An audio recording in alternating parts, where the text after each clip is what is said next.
Okay, good afternoon, everybody, and welcome. My name is Steve Hearon. I am president of BrandPoint Services, and I'm very happy you've joined us for, I believe, our fifth installment of the BrandPoint webinar series that kicked off right after COVID-19 changed our worlds. For those of you that are new to the program, BrandPoint Services is a national general contractor and facility maintenance provider in both the US and Canada. And it puts us in the unique position to be able to have some great relationships out there that are, everywhere from the front lines to 30,000 feet above, getting a sense of what's happening in the world in real time and then what trends we're seeing. And I'm really, really excited about this current group of panelists. We got some heavyweights. So I will start and introduce our panelists. What I'd like you to do in the crowd today, if this is your first time listening in on one of our webinars, we really want to make it about the audience. So if you hear something one of our panelists says that interests you, please submit in the Q&A section, not the chat. There's actually a Q&A section. Please submit your questions. We will do our best to direct the question to the appropriate panelists and get them answered for you. I've got some prepared questions, and that'll keep us plenty busy, but I'd rather hear from you, the audience. So again, your Q&A section is where you can get your questions answered. But let's get to the panelists. I will start with Mitch Friedlander.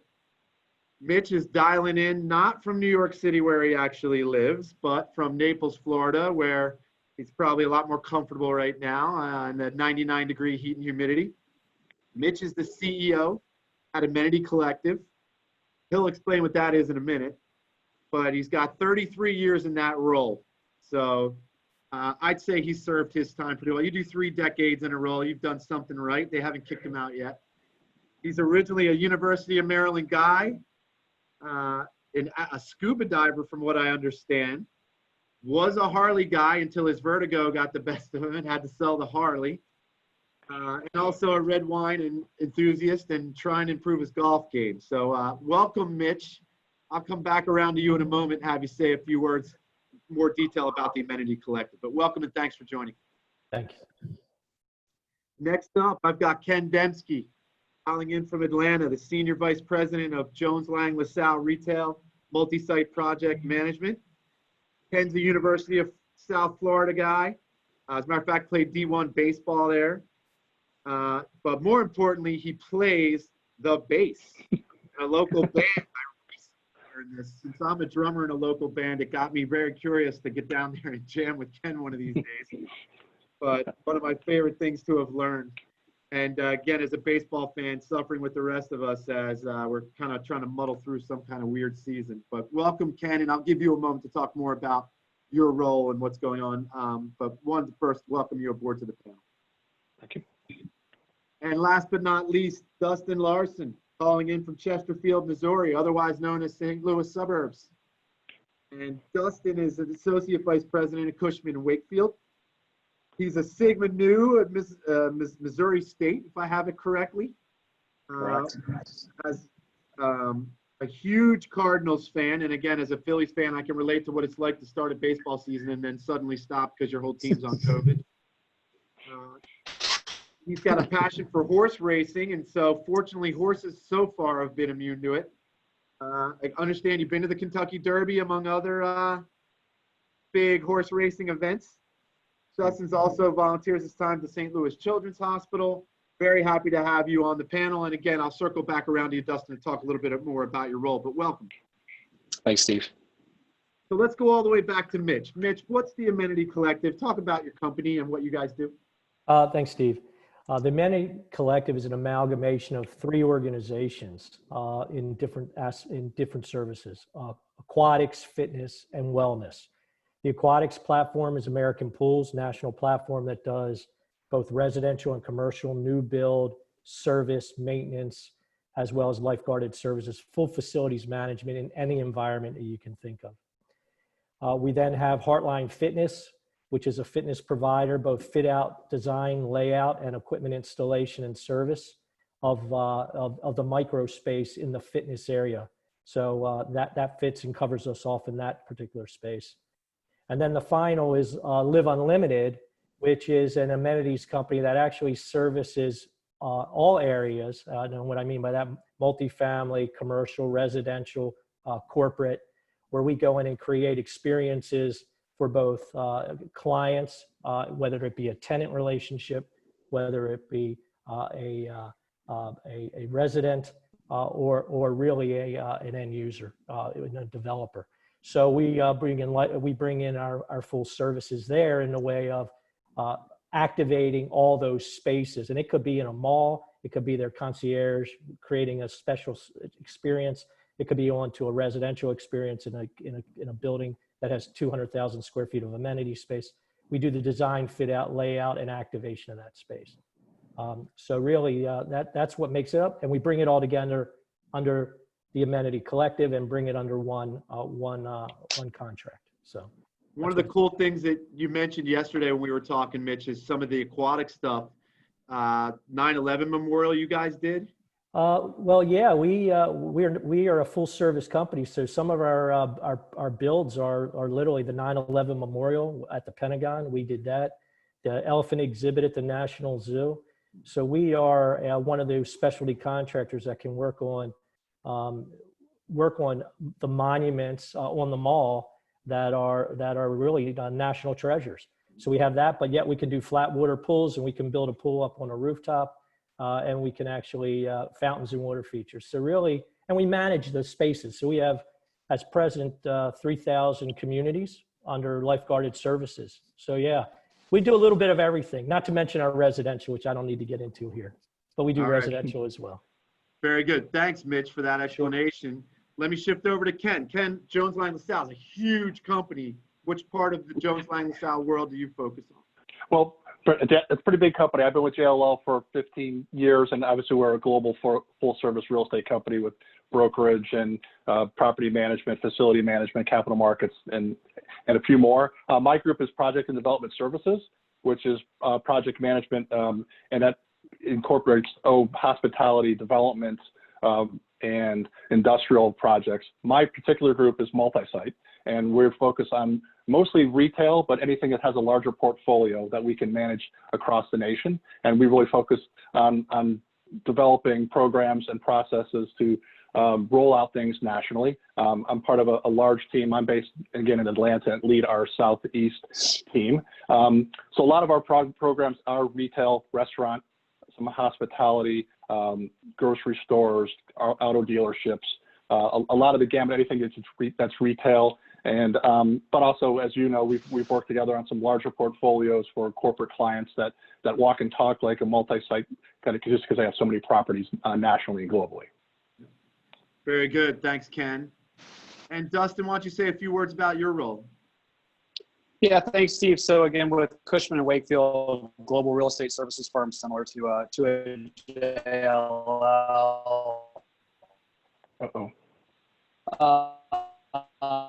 My particular role is centered around the facility management division. And so I'm based in St. Louis out of our kind of centralized hub that we call the PSC, the Portfolio Services Center, where we provide FM services for about 50 different corporate and private companies. My specific role is client account director. I oversee 4 different client accounts, a good mix of real estate. So one of the clients is a cash logistics firm with industrial type logistical hubs, a retail banking client with over 500 retail banking branches throughout the U.S., a data center client with mainly professional office space and critical environments. And then a book publisher with a lot of warehouse space and professional office space throughout the U.S. All right, very good. Thanks, Dustin. All right, so I'm going to kick off. Dustin, you were cutting off a bit, by the way, so we did catch your audio. Your image was frozen there for a second, but I think we caught most of the audio. Sorry about that, guys. Nope, no problem. So I'm going to start back around again. I'm going to start with my list of questions, and I'll go around to each panelist. However, if you're out there in the crowd, please do feel free to shoot in the Q&A section, which is dead center bottom of your screen, anything that you have that you want to ask any of the panel or that you want to hear from all of the panel on.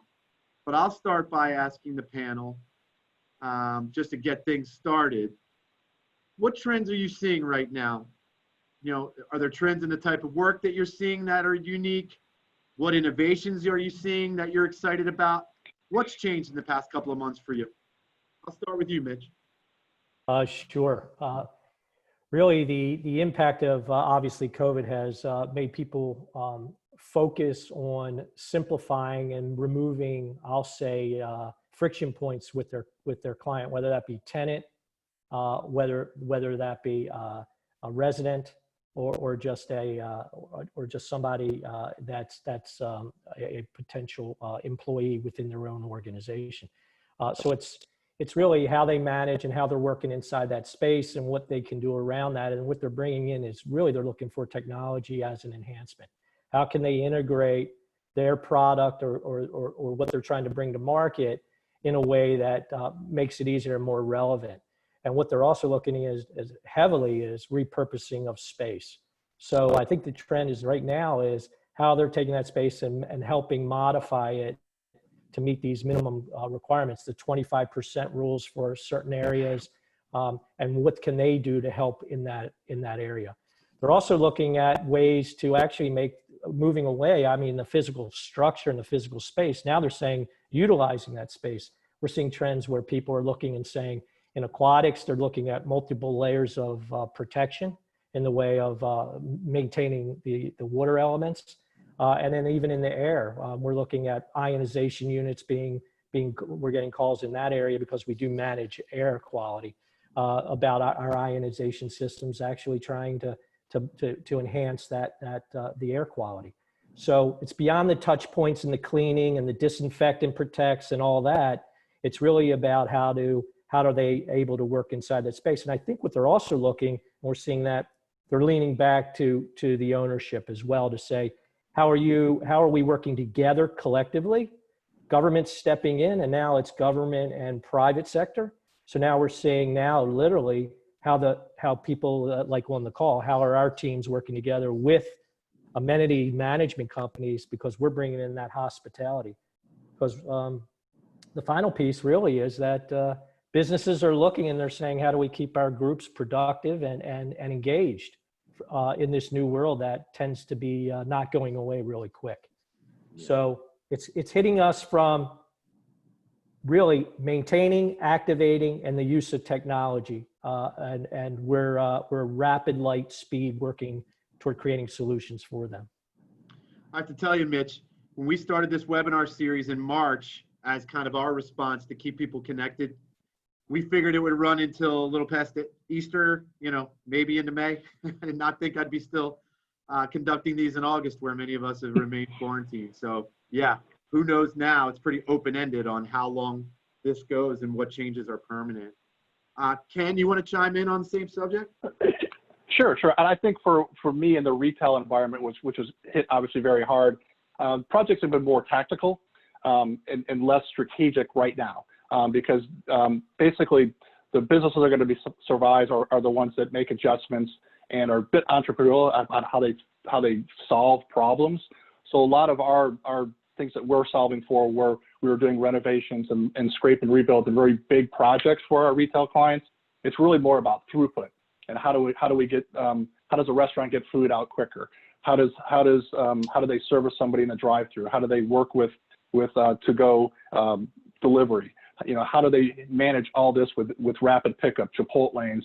So it's really become less of of these bigger projects that are really about capital improvements and maintaining buildings and improving businesses for the experience of people. Now it's just really how do we get some things through the system, and how do we actually make money and where the opportunities are that we can. And most of that is servicing people and making sure that they can get either whether it's food, whether it's groceries, whether it's online. It's really those smaller projects. So what we're doing a lot of, and I'm sure you're seeing a lot of it too, Steve, is we're doing a lot of faster, smaller projects.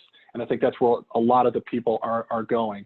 And to your point about where we were at when we left our offices and we do some office work, a lot of folks were planning, saying, okay, we'll be back in by summer. So there was a lot of fast work there. But now I think a lot of our companies on the corporate side are saying, taking a breath and saying, okay, we don't have to rush because we know we're not going to get back in summer. So now the long-term planning is actually coming into how do we do it strategically now. So the long-term planning is about how do we approach it? How do we get there? We know we're not going to get there until probably the beginning of the year we get back in the office. So, short-term projects, very tactical. Our longer partnerships with our clients that we're figuring out is how do we strategically enter? How do we build the restaurant of the future? How do we do the grocery store? What's actually going to stick off of what we're doing now? A lot of this is necessity, but how much of it of this behaviors and what of these habits are actually going to last long-term? And Ken, I know, project management is your specialty or expertise or one of them, but I bet you're being asked more than ever now your opinion on what should we do. Exactly, and I wish I had a great answer, and that answer is a little bit different for everybody, because there are some people that were in a good cash position before and actually have some capital that are waiting to spend it to kind of figure out how to spend it. So I'm a little bit optimistic when I talk to some of my clients that are just sitting on some cash out of a little bit of a fear and waiting to see how to do it. But I get that question a lot. If we actually have a branding company, Big Red Rooster, that we acquired a few years ago, and that's their focus, and they've actually done some good work and about how to re-enter as a grocery store, how to do it as a restaurant and other retails, and actually how to survive and what does these restaurants and retailers of the future look like. So I get that. You're right. I get that quite a bit. Wish I had a great answer, but we're all trying to figure it out as we go. Yeah, for sure. All right, thanks, Ken. How about you, Dustin? Same topic. Thoughts?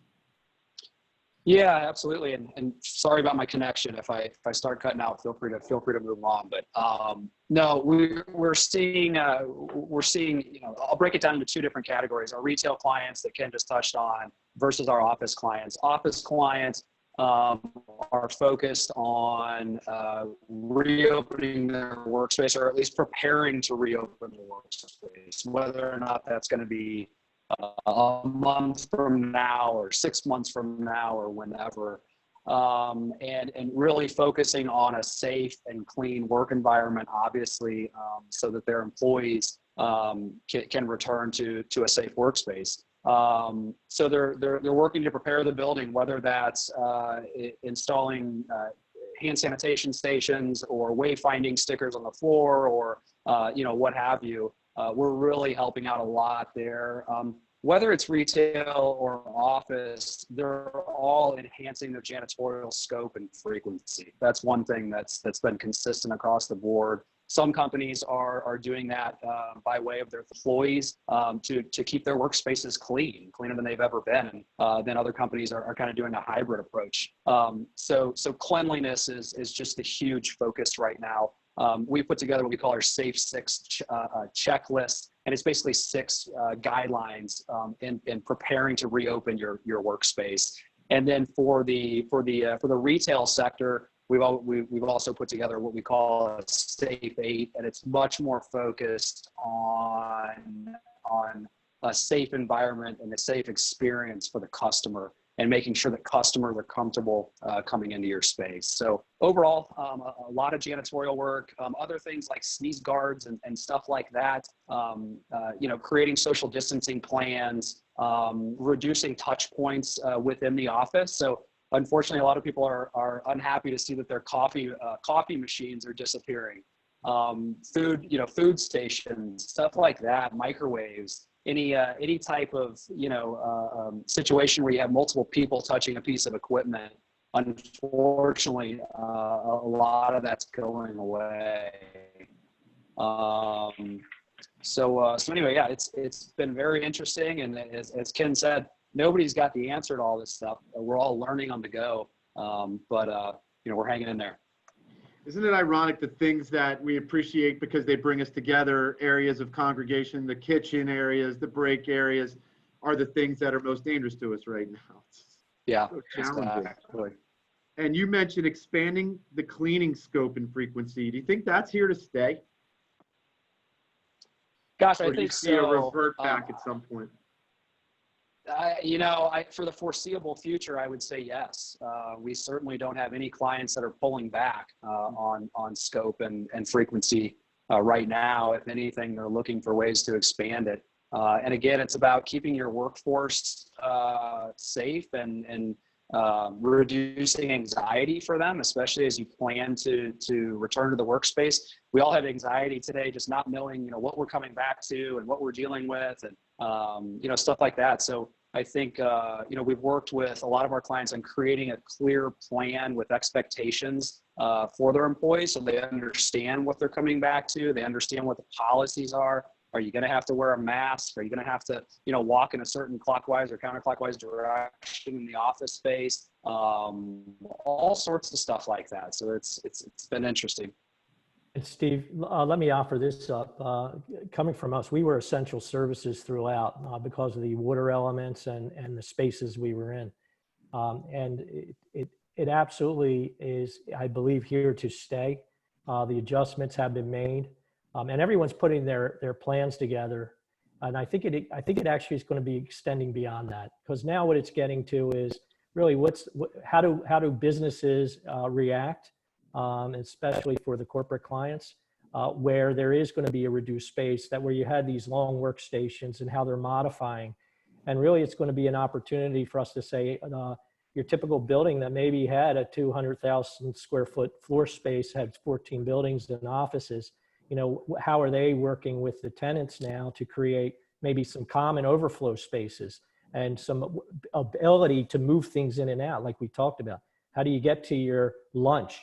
How do you do things? How do you minimize workflow? How do you actually create that environment that actually works together? And that's where they're looking to our side for the amenity activation and amenity service with a high touch point to help them integrate their clients now potentially in this new space, new world that we're living in. So they're thinking now beyond, I guess you would call it leads and then well buildings, to now really this future of what is this our new reality, right? And it's challenging because they don't want to see work productivity fall off in anything. And then when we talk in our retail, the same thing. When you have retail centers, which we're working with many clients, we are the concierge. We are doing that for the high valued shoppers and creating environments for them inside maybe of the mall to actually help facilitate and work with them beyond the cleaning and things like that. So it's really very dynamic. And I think what we're now going to see is a blend of heavy hospitality into the commercial space, where maybe some owners have never had to think that way, right? I think everyone's now going to have to think that way. So it's changing, and it's changing quickly. And so along those lines, are any of you seeing any innovations that are particularly interesting, or any new technologies at play? Well, I can go. I mean, for us, I think the best is probably yet to come, because we're still, again, trying to figure out a lot of stuff. But on the retail side, they just had to figure it out, or else they were going to die. So I think a lot of the restaurants have really, again, have gone back into how does we service people, Chick-fil-A, with iPads out into the walkway to get their throughput a whole lot quicker. That's going to stay, and then kind of seeing how their employees actually have a good environment to work in. So they're going to have to figure out how to adapt to having people stand outside for this. But I think some of the things we've done is some of the cities and some of the planning have been a little bit more flexible, which is great for all of us. We've actually passed some inspections by walking through with an iPad and having a fire marshal literally online with us, and that's actually been good. Wow. And so it was the first time we did it. It was an industrial building, and we walked through and he looked at everything and signed off on it, which was fantastic. And when we're doing a lot of 360 cameras and stationary cameras for some site inspection. So I don't know if there's anything where people are kind of just adapting and how we get to work. Some of the things that I'm interested in is what is it going to happen to the zoning committees across the U.S. because how we're using parking and real estate and different environments. You don't need to have a parking spot for every 100 square feet of retail space right now, because it's just not happening. You need to have you need to have that site plan working in different ways, and that site plan needs to be pickup, drive through, whether it's just grab and go at a retailer, or how are we going to fold in Amazon and pickups and everything there. So I think how we look at the retail environment space, not just the building, but the parking, the exit and entryways, the egress things, that all has to change a little bit. And I know I'm a little bit off topic here, but I think we're starting to look at that and trying to plan for some innovations on how do we actually plan for that, and what does that look like now in that retail environment in the shopping center, and it actually translates into what are we doing with our real estate, because if we're condensing and moving things around, how do we turn all the space that a lot of our clients have and actually somehow get an ROI on it, and how do we actually fund that, and how do we be creative with space, not just for our employees, but do we have people parking that are Uber drivers, that are food service people in our parking areas, and actually lease them space. We've actually worked with some clients to do that. So now it changes the whole dynamics of where a corporate building may sit and how it's actually serving the community and actually trying to get some ROI in that big building, because they're not full and people are starting to shed some space. So that's the first time somebody's actually articulated the exterior challenge. There's been winners and losers here, and Chick-fil-A is clearly one of the winners. They very quickly adapted to figure out how to keep people moving through. Most of the Chick-fil-A's I've seen aren't even open inside. It's just drive-through rolling. But you go into that parking lot, you got a bunch of empty parking spaces, but then to get to the drive-through, you're blocking 6 different areas for the rest of the shopping complex. And it creates complete gridlock. Once you get through that to the actual Chick-fil-A property, they'll rocket you right through. But like you were saying, it wasn't designed for that. It was designed a completely different mentality where people would pull up, park, be there for a period, and then leave. And then, that whole thing's got to be reimagined. Yeah, that's really interesting. Dustin, any thoughts on this? Innovations, changes, technology you're seeing? Yeah, we're seeing. I think some of the interesting stuff is around temperature screening. Numerous different types of temperature taking devices when you walk into a retail space or an office space. They got everything from full body temperature scanners to something you just kind of peek into the screen and it reads your forehead and stuff like that. So that's kind of interesting. I was actually recently just out in Las Vegas, and just about every single hotel casino you walk in basically to a full body temperature scanner.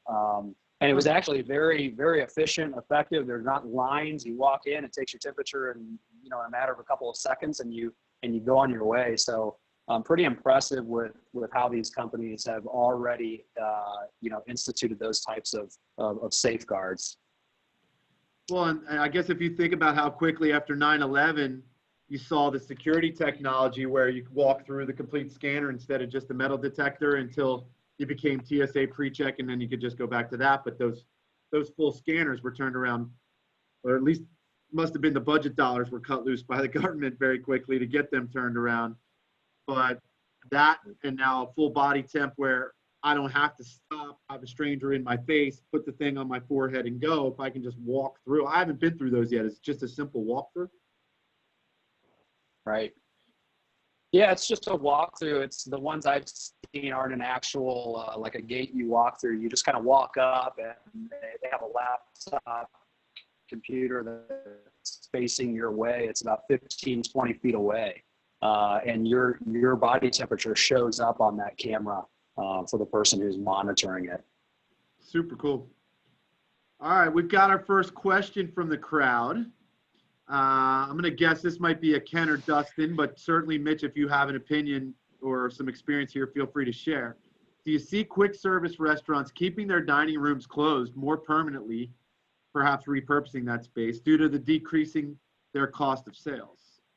Yeah, well, I tell you, a lot of them would prefer to do that. If you ask a lot of the operators and the franchisees out in the world, I'm hearing that they're doing so much business through the drive-through and pickup that added cost of having the dining room open is not really worth it. So I think a lot of the operators would say, if corporate would let us do it, man, we'd love to do it. But I do think some of the trends that I'm seeing in the design, I've seen some of the new design for a handful, 3, 4, 5 major brands, and the dining rooms are getting smaller for the new restaurants, and they're definitely having less seating and spaced out a little bit more. So even though it's smaller, in addition to being smaller, it actually has less seats per capita in there, and that's most of the design focused on, again, pickup. So you see drive-throughs that actually have doors instead of windows now.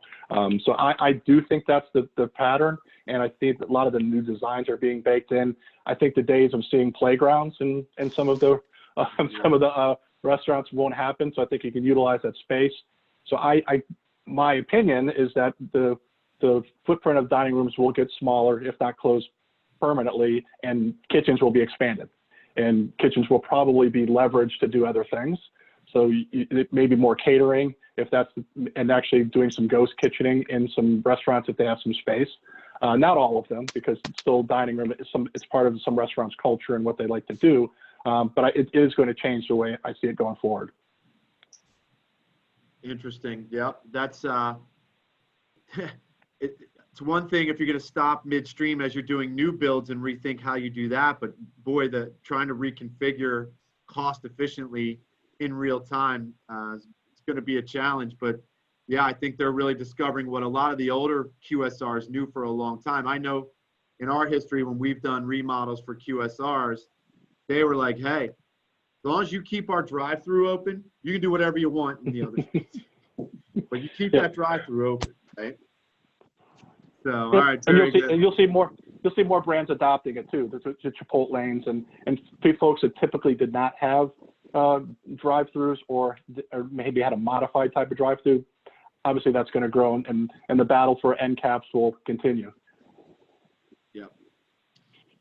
All right, let's keep moving on my questions here. What tools are you utilizing to stay informed on industry news right now? How do you feel like, other than what you're seeing with your own eyes, you're staying up to speed on what's going on out there? I'll go to you, Mitch. Yeah, I mean, beyond the networks, right? Keeping our networks open and really polling all industry leaders that we go to. We're really just going to our traditional, I'll say sources, multi-housing news, commercial property exec, things like that, just to keep us up to date on that. Those are really just giving us information on what's happening, but we're actually turning to our trades, our aquatics trades, our wellness trades, what's happening in the industry, what's moving, like we're saying, the traditional fitness equipment we're not moving in that direction. What people are now going to start looking at is oxygen tanks, Himalayan salt beds, they're going to look for wellness approaches to space rather than everyone lifting weights and moving around. We're going to virtual tech, things like that. So we're getting information from those specialists in those areas, and we're just pulling it all together because we're hearing things from the spa industry, right? I mean, that's been hit very hard, right? That entire service sector. So we're still staying close to it. We're pulling all that information, consolidating it, because we cover every amenity space there is, from standalone spas as well. We manage in that space too. Literally the hotel industry, we manage concierge desks at some of the leading branded hotels. We're a third party agent to that. So we stay connected in all those areas, right? And that's one of the ones I worry about. You say the spas were a hard hit space. I mean, me personally, I know I used to go to the gym on a pretty regular basis, but I also have a treadmill or, a Stairmaster in my house. Well, during COVID-19, I had no choice. I was working out of my house. So it forced me, get a TV down there, get a fan down there, get it really comfortable down there. Now I kind of like it down there, Well, I don't want to comment on that. That industry is struggling right now, right? And it's unfortunate. And we're seeing it, like New York City, for example, very hard hit. So yes, people have modified their behavior, and the fear, I think, or at least I shouldn't say fear, the focus right now is they've modified it over such a length of time that now people are getting very comfortable in this new world we're in. Will that now continue on to be the norm, right? And will people now, because they're looking at apps And look, we've shifted our northern operation out of Canada and live north, fully automated. We have major, I'll say, all America's companies that are looking to us to say, bring your technology in, which actually activates and creates, actual events and activities, yoga, challenges for these brands. So people are very comfortable now with this alternate world that we live in. So that again filters into how they're going to attract people back into these spaces. Ken, did you want to chime in on this? No, I say for me personally, I've been doing a lot of these type of events to try to just connect where I can, just to get in and hear what people are talking about, other than just reading the magazines. I was a big trade show guy where I would connect a lot of people at trade shows, and obviously that isn't happening anymore. You know, for me, I've been really diligent, and it's been a little bit easier to just pick up the phone and call people. I think a lot of people are trying to struggle, and they want a sounding board. So I've been able to candidly reach a lot of my clients because they're not traveling. They're working from home. I've actually had more success now talking with a lot of my clients over the last few months just by picking up the phone and say, hey, what's going on? And we either vent back and forth or bounce off ideas. So being a little bit more diligent on that, because we're alternatively urgent a lot of times. But it's been a good time to just connect and connect maybe a little bit more on a personal note because of some of the anxiety and everything that people are feeling, and also being able to connect on a business standpoint of what's going on in the world. Yeah, that's a great point. This is the first time, you know, this 4-month period, if I added up the hours that I normally would have been on an airplane, right, and put them back in, I certainly has given me the ability to do those types of things. But I've also found that more than ever, I've had clients reaching out to me that normally I would chase. And all of a sudden now I have a client calling me, and not to say, hey, I got a project for you, but to say, what's going on? You know, what are you seeing out there? What's your perspective? And yeah, so from that standpoint, the good old fashioned phone has been good to stay connected and stay informed. Dustin, I know you're still with us. I don't want to ignore you since you're just a photograph now. Did you have a thought on this? Yeah, you know, I think we've done a good job as a company with letting our employees know what's going on out there as far as trends go. We developed very early on in this back in March, kind of a COVID task force, and it's made up of different SMEs from the facilities world, project management world, transactions, brokerage, and then we have a team of economists that are actually working on that committee as well. And they deliver a lot of thought leadership pieces to our employees, and also external pieces as well. So I don't mean for this to be a sales plug, but go to our website at cushmanwakefield.com, and you can see a plethora of information that could be useful to you. Again, trends and stuff like that for every sector of real estate, whether it's retail, industrial, professional office space, and so forth. Okay, very good. All right, so got another question from the crowd. This is from David Pritchard. Hey, Steve, what are the opinions of the panel on the future of the mall, strip center, and standalone retail? So I'll taken a lot back of first. Go ahead, Ken. Yeah. I'll start with you, and then I'll go backwards. No, I was going to let Dustin go first. I probably stole his thunder a few times, so all right, I'll Dustin, be fair. You Let him start go. with that? That's kind of you, Ken. No, I ahead, appreciate that. Appreciate that. The shopping mall, especially the indoor shopping mall, I think, as most of you have seen throughout the country, is almost just a complete thing of the past. I know, here locally in St. Louis, a couple of the biggest malls that have been here for decades have closed down, and they've been repurposed, whether they've been leveled and completely rebuilt into residential or mixed use type of environments, or they've just gone in and remodeled them and again, repurposed them to all sorts of different uses. But so I think the indoor shopping mall is certainly on its way out. I think what was the other? Is it retail strip centers? Strip mall, yeah. Yeah, I think strip malls are okay. Obviously, vacancy rates are probably pretty high right now, but I don't see that completely going away. I mean, obviously, e-commerce has taken a chunk out of the strip mall sector, but people still like to go out. They like to get their hands on what they're buying. They like to know and touch and feel what they're buying. And so I don't see that going away, anytime soon. Okay. Ken, you got an opinion on this, and then I'll go to Mitch.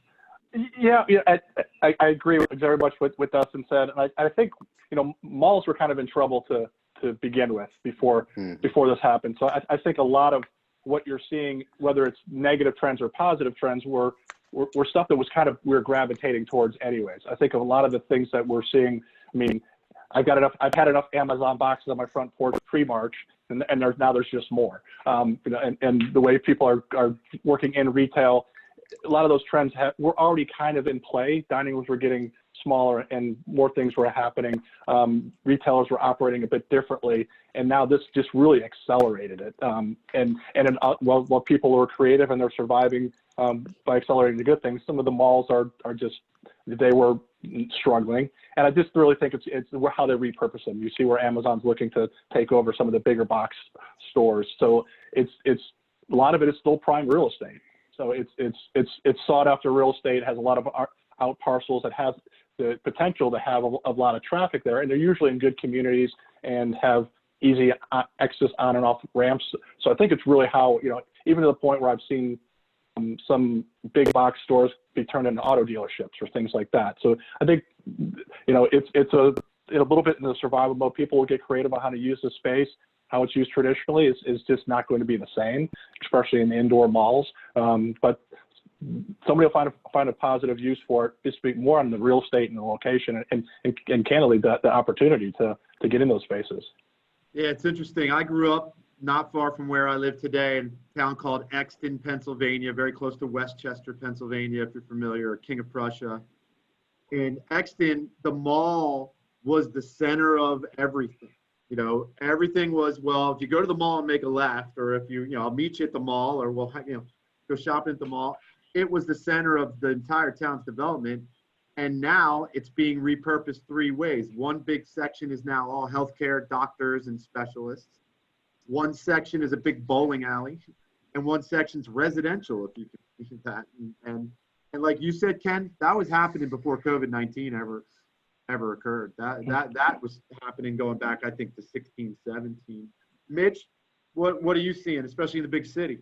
Yeah, so look, I can't comment on the strip malls other than the fact that I can say that our retail side of our business, because we do service residential homes and things like that, the spend is there. People are enhancing their environments because they believe it's going to be a part of their life for an extended period. Their work and home are now blended together a little more than it ever's been. I don't know any of us that do an 8-day work weekend, an 8-hour work day anymore. It's like 10, 12, 14 hours. It keeps going, right? It's a blur, Groundhog's Day, we say. Yeah. But certainly what we're seeing, it's interesting on the mall side, we have clients coming to us to say, help us with technology to integrate our retail, our mixed use, and our corporate and our residential, because they are buying up properties and they're saying, how do we do that? And we've come to with a tech solution that brings that all together with an amenity flair. So that's where they're looking technology. I don't see it going away. I just see the mix being a little different. And I truly believe that's true. There are, look, where we operate, we're driving by the trucks and the packages are lined up out in the street, right? The guys are running with carts. So we're seeing that in all the cities. But what we are seeing is that I think what's happening is, certain spends are going to be now allocated in different areas, and it's a changing environment. And this has just fast forwarded the event, right? It's just put it on steroids and really has accelerated it. But it also has given people an opportunity to kind of understand this technology that we're on and how it's going to now incorporate into the future. So I think things are changing quickly, and we all need to be just very aware and tap into the resources that we have and the people, right? Give us more knowledge in all areas, because it's all coming together. It's a global enterprise right now, and certainly for real estate for sure. Well said, Mitch. And I guess with a minute left, I'll just do a quick round the horn. Any last points any of the panelists wanted to make that they didn't get a chance to? Dustin, I'll start with you so Ken doesn't steal your thunder. No, again, just thanks for having me. I go back to one thing Ken said earlier, in that these webinars and just this information sharing, I think, is very valuable, and I think it's something we should continue to do. And just urge you all to continue to join things like these. we're all learning from each other, and information sharing is never bad. So I just really appreciate the opportunity to be involved with this one. So thank you. Thank you, Dustin. Ken, any last words? No, I appreciate it as well. And for me, I'm just kind of waiting and looking to see how everything starts to react a little bit, how we start looking to go back into the office and what does that mean. And I hate to use the cliche of the new normal, but I'm waiting to see how that goes because it's changed every week, every month. And probably some of the points that I just said on the call here today would maybe moot or aged and next time we talk next month. So it's moving fast. But again, love having these seminars, love talking about what we're going, because I learn a little bit of something every time I do this. Well, thanks, Ken, and thanks for participating. And last but not least, Mitch, any final words? Certainly out there for anybody that needs information around the hospitality approach and managing some of that space in maybe a little different way. I think we got to get more connected with bringing everybody together, working together, rather than where we're all one on working on the same solution, which is a better experience for everybody. And we're here to help any way possible. So. Well, I want to thank this panel, Mitch, Ken, Dustin. I really appreciate you taking the time. Really enjoyed this conversation. It flew by. And let's plan on doing it again in the future. So thank you, everybody, for tuning in to another installment of BrandPoint New World webinars. And I hope everybody has a great rest of your week and a great weekend. And again, to the panelists, thank you so much. Thanks, Steve. Thank you. Thanks all. All right. Bye, everybody.